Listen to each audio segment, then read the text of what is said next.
Hello friends, இன்றைக்கி நம்ம பார்க்க போகிற வீடியோ ஆன்லைனில் ரேஷன் கார்டு அதாவது குடும்ப அட்டை நகல் பதிவிறக்கம் செய்வது எப்படி.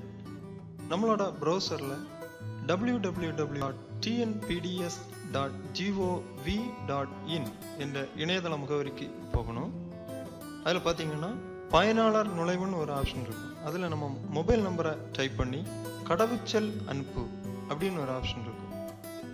ஸோ நம்ம ரெஜிஸ்டர்டு மொபைல் நம்பருக்கு ஒரு ஓடிபி அதாவது ஒன் டைம் பாஸ்வேர்டு ஒன்று வரும்.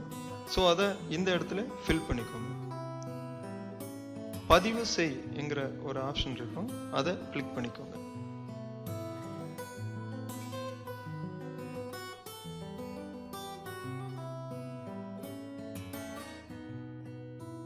நம்ம குடும்ப அட்டையோட முழு விவரமும் இங்கே பதிவாகி இருக்கும்.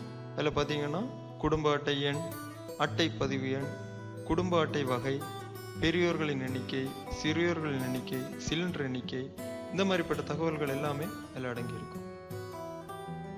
ஸோ இதோட லெஃப்ட் எண்டில் பார்த்தீங்கன்னா ஸ்மார்ட் கார்டு அச்சு அப்படின்னு ஒரு ஆப்ஷன் இருக்கும்.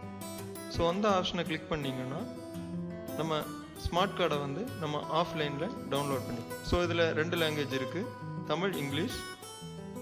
நான் இங்கிலீஷ் சூஸ் பண்ணிக்கோங்க. நெக்ஸ்ட்டு அச்சு நகல் பதிவிறக்கம் பண்ணிக்கோங்க.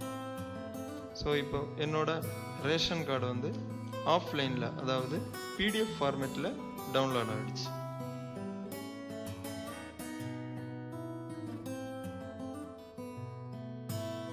இப்போ அதை ஓப்பன் பண்ண போகிறேன். ஸோ இப்போ என்னோட பிடிஎஃப் ஓப்பன் ஆகிடுச்சு.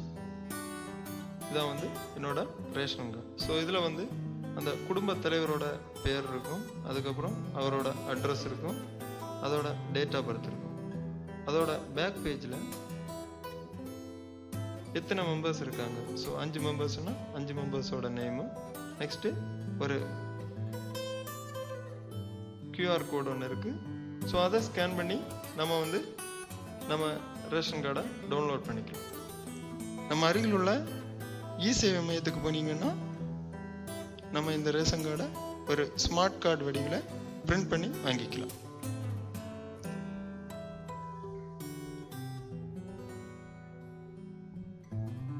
ஸோ இதில் அடுத்து பார்த்தீங்கன்னா ஸ்மார்ட் கார்டு விவர மாற்றம்,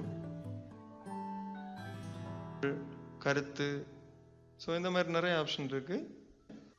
நண்பர்களே, மறக்காமல் எங்கள் சேனலை சப்ஸ்கிரைப் பண்ணிக்கோங்க. லைக், கமெண்ட், ஷேர் பண்ணிக்கோங்க. தேங்க்யூ.